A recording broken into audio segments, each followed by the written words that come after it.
Hey. Hey man, what's up?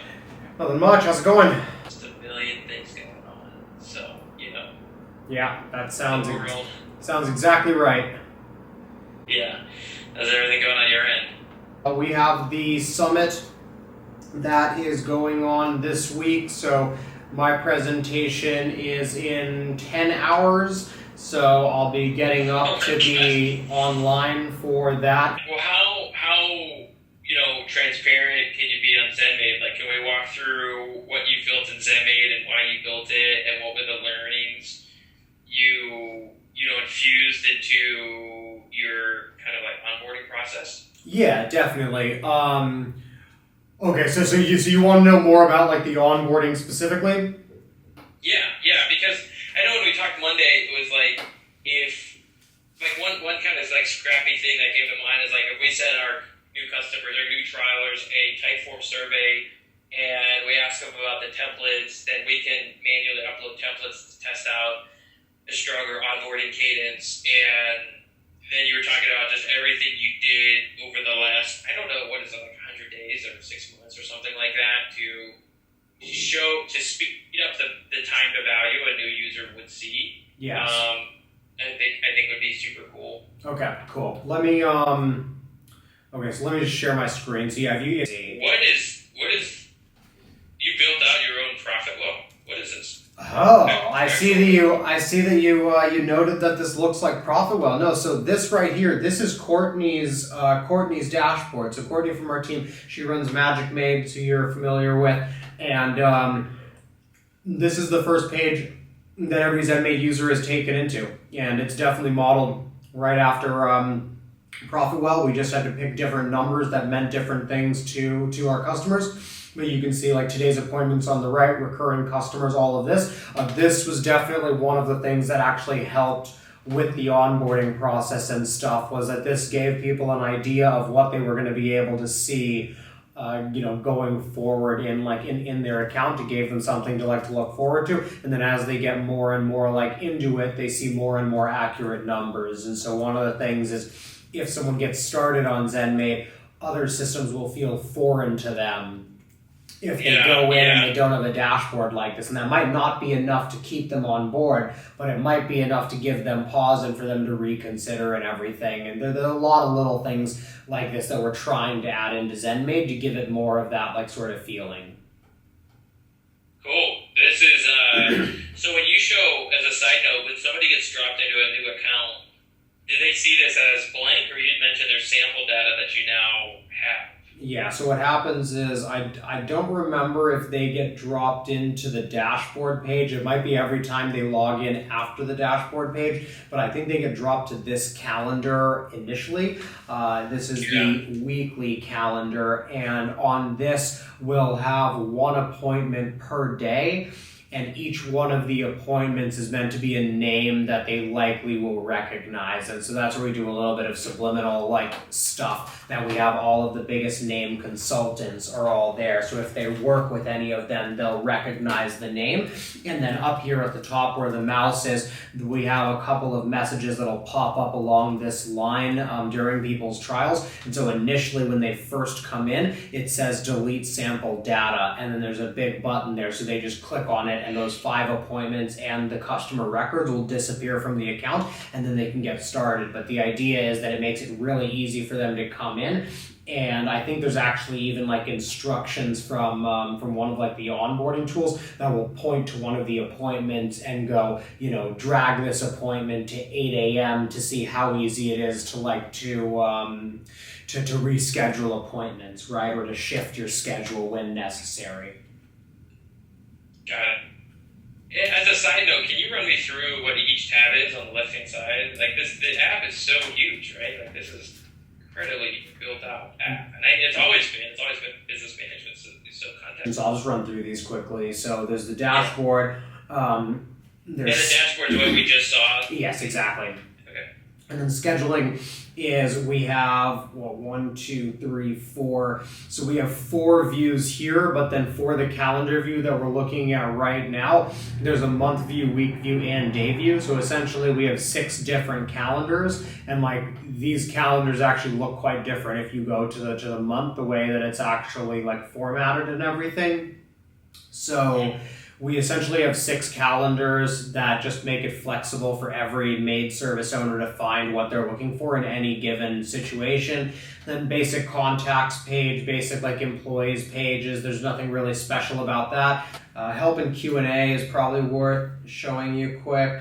And then same thing with the feedback forum in the community really. We have like the knowledge base, which is, it's a knowledge base, but it's linked on that sidebar, and this does actually get people quite a few answers. We have canny.io, which is another really cool tool that I found where people can just vote on all like the stuff. I don't remember if that came from the mastermind or not, but we definitely talked about it on the mastermind. Yeah, so this has been a really like cool one. What do you pay for canning?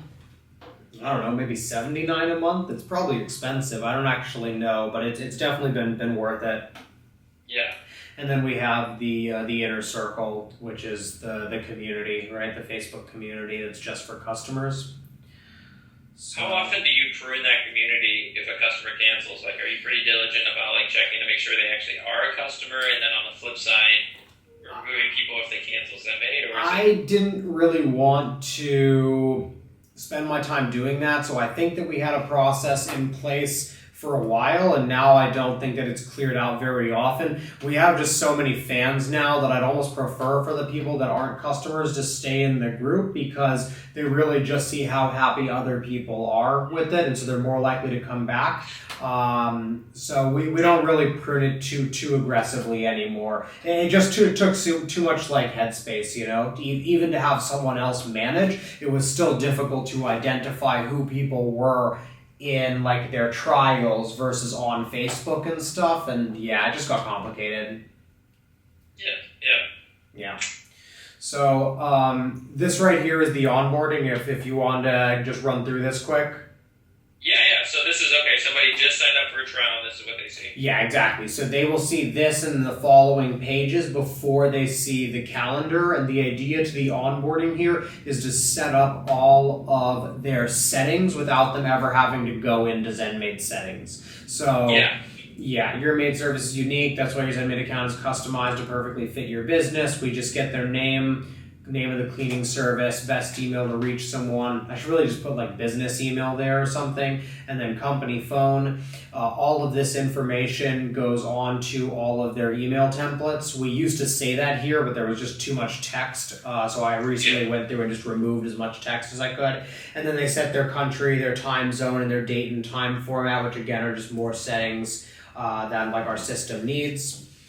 So you'll never forget. Another reminder, 100% like consistency. This page I really think that we can do a better job with. I think that Fran will probably redesign this at some point, because just visually it doesn't really stand out, but essentially it just shows the different reminders, and they can see a quick example of what that like looks like, and then they can choose how often these go out. So what I would say in the future is we're going to do an example reminder where the example shows from like a cell phone and from like a desktop computer, so they can actually see what it looks like. And then we probably need to go through and like cut down on that text and all of that.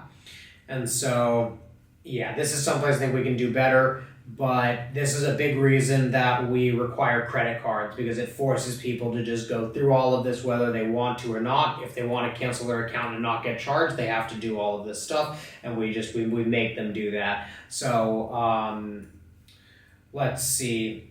Work orders, abridged text. You can see what I was saying of I'm really trying to get this way less text heavy and more like visual, because it's just so much to friggin' read. Do you have any idea how many people complete this after they sign up for the trial? Do you have any idea of like how many people maybe fill this out 100%, how many people drop off? It's like 95% because we require the credit card. So if they don't finish this, then they're going to get charged after 14 days. And if they start doing this and they're like, oh, I whatever, something happens and they exit out of this and they come back to app ZenMaid, does it go back to this screen or is it drop them off somewhere else? No, it'll go back to this screen until they fill out this information. Because we just looked at it and it was a while ago, but we realized that the people that actually got the settings set up so that their account was ready to go were the ones that would stick with us. And the biggest issue that we ran into was people just not activating. And so that's why we moved over to credit card required and this extensive onboarding. If we changed it to no credit card required, I would immediately make probably 80% of this skippable. So they could go through all of this, but they also would have the option to skip it because otherwise a lot of people would just never log in again, I think. Yeah. So, yeah. Cool. And then opposite side of Raft, we have the entrance survey. We get some very good feedback. This is cool. Here, yeah. And so just asking people, how do they manage their business? This is really important to us because it tells us exactly how to sell them, right? Of what they need ZenMaid to connect them with, and then what they're coming over from, which tells us the mindset that they're in. That we know if they're using another software program, that essentially the value they're going to find in ZenMaid is different than if they're coming to ZenMaid from pen and paper, right? And how they evaluate it is different. All of that. What convinced you to sign up for ZenMaid today? There's just no way to track that. Yeah, exactly. And that's why we're just always trying to be everywhere. That we've got this this funnel that we set up where we may actually have our ad spend paying for itself before people even see the software. And if we can get that working, it's we're just going to put money into every channel that we possibly can for as long as we can, because you never know where someone's going to hear about you and then finally take action. So this is a really kind of a founder question, I suppose, but for scheduling, did you intentionally omit competitors that you really just hate compete with and you put with the ones that you kind of can easily crush, or are these really the top four? No, so on the left side, only 2 of those are actually competing softwares. But no, it's pretty much exactly what you just said, that I just picked 2 that we can easily crush, but are surprisingly well known. And so anyone comparing us to those 2 are going to see us quite favorably. And that's just, I don't think there's really anything wrong with that. If they're using something else, then they'll tell us in the other category, but I'm not going to take someone that's never heard of one of our, better competitors and send them to go check them out. I absolutely will if someone tells me, hey, ZenMaid isn't right for me, because of this, and this, and I recognize that, one of our competitors that services bigger companies better might be a good fit, then I absolutely will, but I'm not going to invite that competition in when I've done the hard work, to get these guys this far in the funnel to then introduce them to a competitor. I want them to go trial these other 2. If they trial those other 2, they'll come crying back to us within a couple of days. Yeah, that's cool. Yeah, that's exactly, I was just thinking about the form and, probably intentionally putting 2 competitors that are, same premise, right? Well known, been around forever, and are kind of horrible. Yeah. Right? But there's still a high probability that they came to us versus, the new up-and-comers that are, either raised a lot of money. It's just people, right? Yeah. Okay. So it's very strategic what you put in, right? I guess that's the question. Yeah, definitely. And then, on the accounting side, it's just, what are they actually using and stuff. And how many trials do you get a month? It's ramping up pretty well, right? So, is it 100, 200 trials? We get anywhere from, I would say, about 90 to 95 trials on the low end to maybe 130, 140 on the high end per month right now. I get the feeling that it's about to jump up after the summit and just everything else that we have going on. That to me, the next milestone there is going to be 200. When we get 200 trials in 1 month, that's the first month that we should. Well, okay, maybe not like 200, but we'll be close to 100 new customers that month if we can get 200 trials with like our current close rates. So that's going to be exciting. So 50% of those 120, so you're adding like anywhere from 40 to 60 new customers a month right now. Yeah, I think it's probably closer to 30, I think. Because we closed, I think it's like 43% or something. So. Oh, okay. So you say close not from all free trials, but people that demo, or do you mean close rate from all free trials? Close rate from all free trials is about 43% for us right now. Okay. Yeah. 120 that sign up per month for a trial, like 95% of those people will fill out this entire onboarding flow. Yeah, probably more than that, to be honest. It's very rare that someone doesn't fill this out. That's so sick. And then this gets emailed to you, and then if you're having a demo with somebody, you do something like search your email for their email, pull up this response, and then run your demo kind of based on that a little bit, right? In theory, I don't think that Courtney actually does that. I used to. Actually, no, Courtney doesn't as much. I think she probably should. We should probably get a process in place so she just gets an email with this. But she's doing group demos now, so she'll rarely be presenting to just like one person. I still think she should probably review all of these like entrance surveys from everyone, but we do actually have an onboarding call for trial users. I think it's after Courtney goes through the demo, and with that, it's someone new on the team that we just hired who's a maid service owner will walk like the owner through any like questions that they essentially didn't set up throughout all of this. But that's something very recent that we added. That's essentially what we have. I feel like the way that we're going about doing it, though, is like very, very specific, right? That for you, if you're not requiring credit card, then you're not going to have anywhere near as much like success with that.